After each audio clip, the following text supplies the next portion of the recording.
So, you have a movie for me? Yes, sir, I do. So this is gonna take place in California, right? So I guess we're gonna start the movie with the song California Love? Of course we are, sir. Otherwise, how would people know that this takes place in California? There's no other way. I wish I knew of a different way, but that's the only one. So we're gonna meet this guy, Bud, right? And he's working as a pool cleaner. Oh, nice! Except he's not actually a pool cleaner. You f***ing lied to me? What? No, it's a front for him being a vampire hunter. Oh, that's even more exciting than being a pool cleaner. Oh, I feel much better now. Well, good. So this guy's killing all vampires, right? Because all vampires are evil. Oh, wow, wow, wow.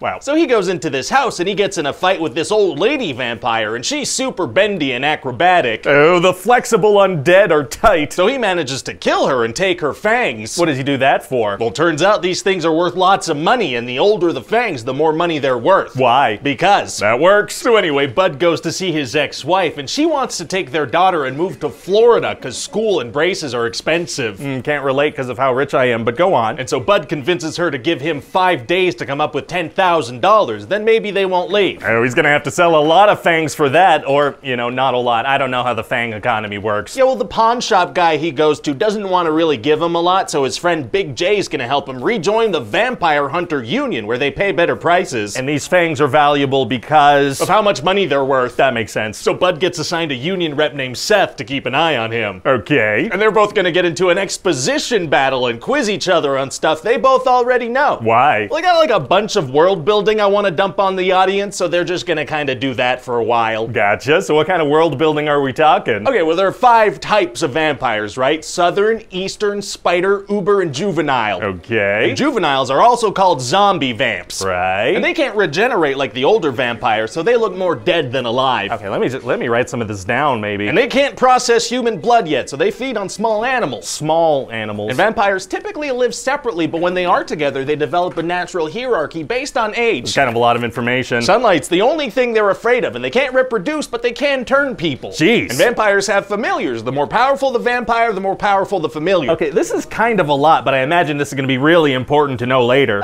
You know what? Not so much, no. Well, then why are we... So anyway, then Seth is going to get so scared of a vampire that he pees in his pants. Oh, peepee. Peepee. Peepee, very funny. What about poopoo? No poopoo, no poopoo. No poopoo, just peepee? Okay. Yeah, so that's going to be a recurring joke. That's going to be a main one that we come back to, him peeing his pants. Good. So anyway, then they're gonna end up in this house where there are actually a bunch of different types of vampires living together, which shouldn't really be possible. So it's like, whoa, what is going on here? Okay, well that's gotta be important to know later. That seems significant. No, that's not gonna come up again. Okay, you know what? And we're also gonna meet the big bad guy of the movie. Her name is Audrey. And what's her deal? Why is she evil? Well, she works in real estate. Oh, that is pretty evil. That's good. Yeah, but also she's a vampire, and she wants to take over the housing market and fill it up with vampires who wear sunscreen. What? So they could go in the sun a little. That seems to be what I've written here. I don't know what to tell you. Wow, all right. Oh, and also that old vampire that Bud killed at the beginning of the movie? Yeah. Yeah, it turns out that was Audrey's daughter, so she's pissed about that. Oh, so she wants revenge on Bud? She does, yeah. Real estate, sunscreen, and revenge. That's kind of her entire deal. Well, good to know. So what's she gonna do? Well, she's gonna go kill that pawn shop guy to get some information, and Bud's gonna find his body. Oh, well, at least he can take what he needs from the pawn shop and solve his money problems. Hey, shut up. And also she sends some assassins after Bud and his daughter. Uh-oh. So they're gonna have this crazy chase scene where his daughter almost gets killed several times and sees multiple people die. Oh my god, that's horrible. That's definitely traumatizing for a child. So she's like, that was awesome. Oh, she liked when the people were killed and she almost died. Okay, good. But then when they get to his ex's house, it turns out Audrey's already there. Oh no. And so she's already turned Seth into a vampire, and now she wants to turn his family into vampires in front of him. It's gonna be tough for him to get out of that situation. Actually, it's gonna be super easy. Barely an inconvenience. Oh, really? Yeah, because see, Audrey takes his family and she leaves. So she wants to turn them in front of him. Why doesn't she do that while she has them and she's in front of him? Well, she didn't feel like doing it there. She felt like doing it somewhere else. Won't that just give him time to prepare? And so that gives Bud time to prepare. Right. So he teams up with vampire Seth and his neighbor Heather, who it turns out is also a vampire. Wait, who's his neighbor? It's this woman he had one single interaction with, and she apologizes. She's like, I'm sorry for tricking you, but Audrey made me do it. But what did she even do? Nothing. nothing. Wait, I thought you said all vampires were evil. Oh yeah, well I guess some aren't. It doesn't really matter. Well, doesn't that imply that over the course of Bud's career he may have murdered multiple good vampires? Yeah, it doesn't really matter. Oh, okay. So then the good guys managed to defeat the bad guys. Amazing. And Seth is gonna be all proud because he didn't pee-pee in his pants this time, nor did he poo-poo. Oh, hell yeah, bring that pee-pee joke back in here. I wasn't done with the pee-pee joke yet. Bring it back in. And Heather's gonna be like, vampires don't pee or poo. That is a real line from this movie that I've written here. And I'm signing off on it. So then Bud's ex-wife decides to give him another chance, and it seems like stuff's gonna be all right. Didn't she just find out that he has an incredibly dangerous job that almost got them all killed? Yeah, so I guess she liked that. That made her feel like her daughter's safe now. I guess that makes sense. And so then we'll have another joke about poo particles causing pink eye, and then we're done. So what do you think? Well, it sounds like a good time, but hey, maybe we could sprinkle in a bunch of mentions of a mysterious guy named El Jefe and then never pay that off in any way. Why would we do that? Well, just because, I mean, I noticed you didn't say the magic word. Please? No, not that word. Money? Well, no, that's an obvious one. Come on, you know what I'm looking for. Do I? You know, starts with an F. It's the thing that I'm obsessed with turning every single movie into. Oh, okay, I got it. Yeah, no problem.